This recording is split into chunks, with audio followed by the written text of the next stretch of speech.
Laudetur Jesus Christus. Vatican and World News.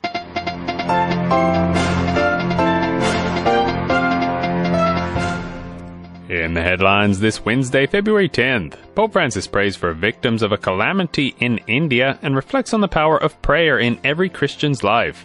The bishops of Myanmar call for the release of Aung San Suu Kyi and other politicians arrested in last week's coup. And the editorial director of the Dicastery for Communication reflects on the upcoming 90th anniversary of Vatican Radio. In the Vatican, I'm Devin Watkins. Pope Francis today expressed his closeness to victims of a devastating flood in northern India, which has left scores of people dead and many injured. The Pope was speaking at the end of his weekly general audience, during which he also sent his greetings to millions of people who are preparing to celebrate the Lunar New Year. Linda Bordoni reports. Expressing his vicinity to those killed by floodwaters in India's Uttarakhand state, Pope Francis said he is praying for all those affected. Recalling the calamity that he said happened 3 days ago in the north of India, where part of a glacier separated itself, provoking violent flooding that devastated the construction sites of 2 power plants, the Pope said his prayers are for the workers who died, for their families and for all who were harmed. The disaster struck on Sunday when part of a Himalayan glacier broke off, unleashing a devastating flood through gorges and valleys. So far, 31 bodies have been recovered and 165 people are still missing. Hundreds of rescue workers are still scouring the mud-filled ravines, searching for survivors. Many of those missing were workers at a hydroelectric power plant that was completely swept away. The Pope also had words of greeting for the millions of men and women in the Far East and in various other parts of the world who are preparing to celebrate the Lunar New Year this coming Friday, the 12th of February. To all of them and to their families, I wish to express my heartfelt greetings, together with the wish that the new year might bear the fruit of fraternity and solidarity. The Pope said that at this particular time, in which we are very concerned about facing the challenges of the pandemic that touches people physically and spiritually, but also influences social relationships, his hope is that everyone might enjoy health and serenity. He invited everyone to pray for the gift of peace and every other good, and reminded us that these are obtained through goodness, respect, far-sightedness and courage. And never forget, he said, to give preferential care to the poorest and the weakest. I'm Linda Bordoni. Staying with the general audience, Pope Francis picked up his catechesis on Christian prayer, reflecting on the interaction between prayer and liturgy. He said Christians need to turn the events of everyday life into opportunities for prayer, as Robin Gomes reports. In today's general audience, streamed live from the library of the Apostolic Palace, Pope Francis underscored the importance of meeting God in prayer in the concrete situations of daily life, such as on the streets, in offices, and on public transport. Thus, everything becomes a part of this dialogue with God, which is prayer. Even when the mouth does not speak, the Pope said, the heart talks with God, and every joy becomes a reason for praise, and every trial becomes an opportunity to ask for help. Pope Francis cited from the Catechism of the Catholic Church, which speaks about praying at all times in the events of today that we encounter God, not yesterday or tomorrow. Ed è la preghiera a trasformar quest'oggi in grazia, o meglio a trasformarci noi. The Pope said, it is prayer that transforms into grace the today we are living. Rather, he said, prayer transforms us. It appeases anger, sustains love, multiplies joy, and instills the strength to forgive. Thus, grace lives and works in us through prayer. When we are accompanied by the Lord in prayer, we feel more courageous, freer, and also happier. Preghiamo per I nostri cari, anche per quelli che non conosciamo. Preghiamo perfino per I nostri nemici. The Holy Father invited Christians to pray always, not just for our dear ones, but for everyone, even our enemies and those we do not know, and who weep in solitude and despair that no one loves them. This, the Pope said, inclines us towards an overabundant love, which helps bring to the present situation the compassion of Christ for the poor. Prayer, he pointed out, helps us to love others despite their mistakes and sins, stressing that the person is always more important than their actions. Just as Jesus did not judge the world but saved it, we too must open our hearts, forgive and justify others, and be close to them. And when prayer is said according to the heart of Jesus, the Pope said, that prayer obtains miracles. I am Robin Gomes. In Myanmar, the Catholic bishops of the country are calling for an end to violence against protesters after the military seized control in a coup on February 1st. Protesters hit the street again on Wednesday despite a woman being shot in the head the day before, allegedly at the hands of security forces. Francesca Merlo has the details. In their statement, the Catholic Bishops' Conference of Myanmar, CBCM, appealed to Christians to pray and fast for peace, justice and development to prevail in the country. The bishops urged the military to act peacefully and immediately and to release Aung San Suu Kyi and other detained leaders.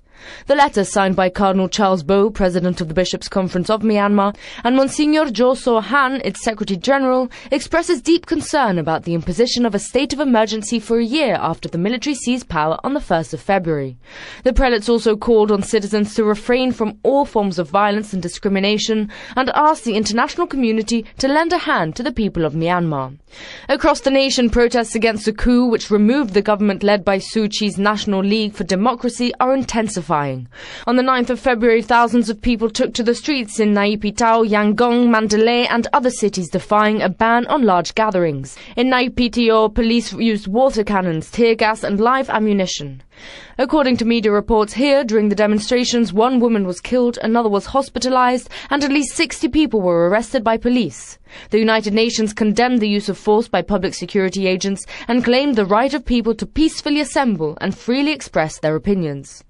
The letter concludes saying that priests, religious and seminarians are not authorized to hold street demonstrations with flags of the Catholic Church or with Catholic symbols or with the names of Catholic organizations, and can express their support only as citizens of Myanmar. These directives have been met with mixed opinions from the country's Catholics. I am Francesca Merlo. In Thailand, hundreds of protesters gathered in Bangkok on Wednesday to demand the release of 4 activists jailed a day earlier, pending their trial for insulting Thailand's king, a crime punishable by 15 years in prison. The demonstration had originally been organized by activists to show solidarity with anti-coup protesters in neighboring Myanmar, but it morphed into calls to change or end the strict lèse-majesté law. Youth-led protests in Thailand last year broke traditional taboos by openly calling for reform of the powerful monarchy. The denial of bail on Tuesday for 4 key leaders prosecuted for royal insults has enraged activists.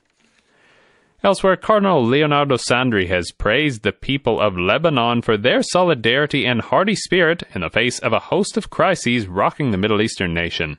The prefect of the Congregation for the Oriental Churches was speaking at a divine liturgy to mark the feast of St. Maron, the country's patron saint. Reflecting on the ongoing economic and political crisis, Cardinal Sandri said Lebanese have worked hard to care for the most affected and to repair the damage caused by a massive explosion in the port of Beirut. He also recalled the solidarity shown by the international community and especially of the Church around the world, and of the Holy See in particular.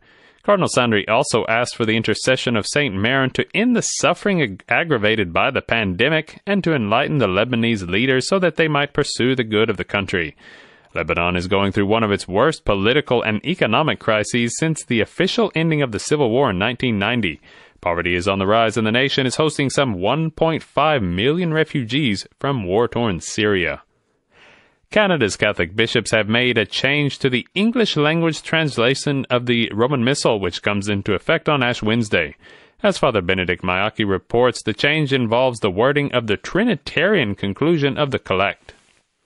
The Canadian Bishops' Conference, in a decree of implementation issued in December, and following a request from the Congregation for Divine Worship and the Discipline of the Sacrament, adjusted the English-language wording of the conclusion of the Collect in the Roman Missal as approved for use in the country. Beginning from Ash Wednesday, the 17th of February 2021, the word one is to be omitted from the conclusion of the Collect, which is the opening prayer at Mass. It is also to be omitted from other similar prayers in the liturgy, for example, the blessing of water at the Easter Vigil. In place of ending with the words, one God forever and ever, The collect will now end God forever and ever. With this new change, the English version will now be consistent with the Latin text and will also conform to translations into other languages, including French, which is also spoken in the country. The reason for the new wording, as requested by the Congregation for Divine Worship, was for the bishops to decide how best to translate these formulas in order to safeguard both their Trinitarian form as well as the profession of the Son's divinity. The congregation explained that the word one could cause doctrinal confusion and should no longer be used. Until now, the word one had been used in the conclusion to the collect in both the earlier and the current English language translations of the Roman Missal. The Canadian bishop said that the new wording will be incorporated into all future editions of liturgical books approved for use in Canada. I'm Father Benedict Mayaki.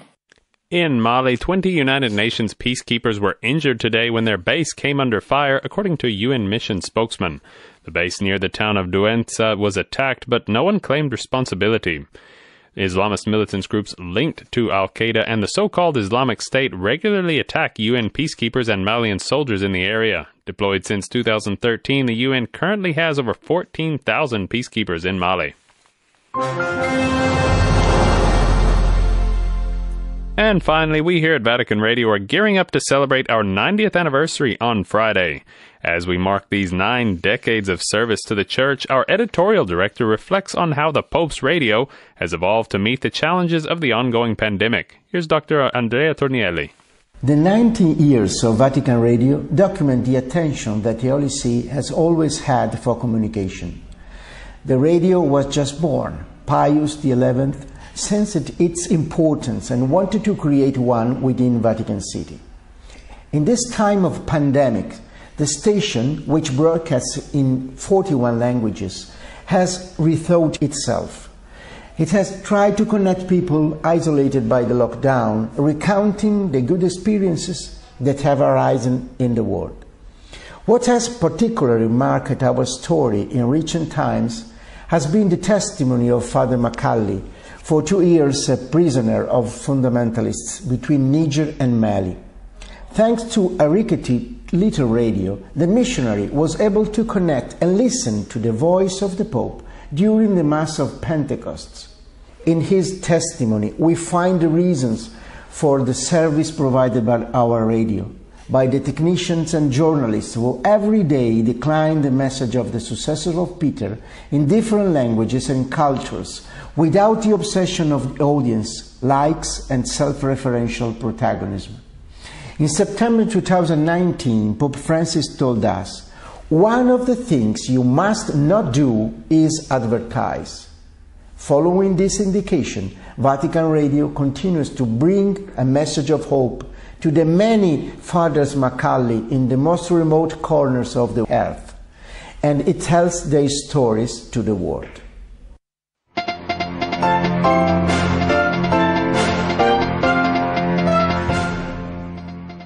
That brings us to the end of this edition of Vatican and World News. For more on these and other stories, go to our web portal at www.vaticannews.va. There you can also find all our broadcasts in podcast form. And don't forget to catch the latest updates on our Facebook page and Twitter feed. In the Vatican, I'm Devin Watkins.